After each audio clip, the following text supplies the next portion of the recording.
Günaydın. Ramazanlar.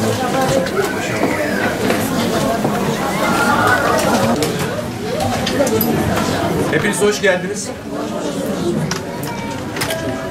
Her şeyden önce dün gece Kadir Gecesi'ni idrak ettik. İnşallah önümüzdeki hafta Cuma günü bayramı idrak edeceğiz. Ben hepinizin Ramazan'ını tekrar tebrik ediyorum. Hepinize hoş geldiniz diyorum. Geçtiğimiz sene bizim buraya belediye başkanı olarak görevlendirmemizden sonra başlattığımız bir uygulama bu. Ramazan ayının bildiğiniz gibi ortası 15. günü Yetimler Günü olarak idrak ediliyor.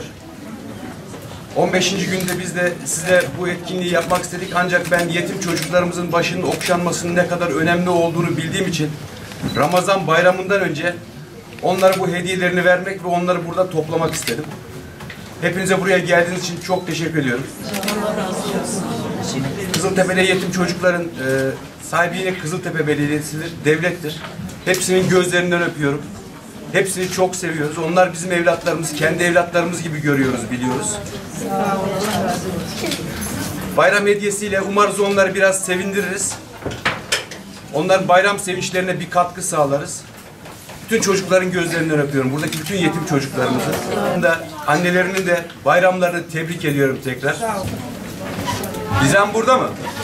Burada. Uğur Boz, Onur Boz.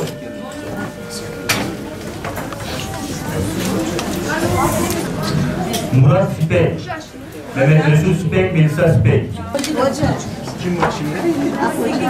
Cihan Kandemir, Cihan Kandemir. Çocukların isimleri ne? Melisa. Melisa Süpek.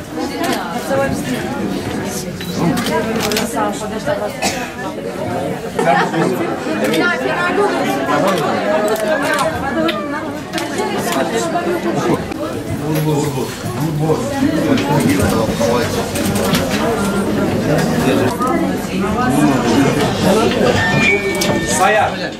Burada mı Sayar? Celal Efe, Ahmet Sayar, Alican Sayar. Reşi Aydın. Burada mı ayak kaldırsın? Gelsin. Geliyor.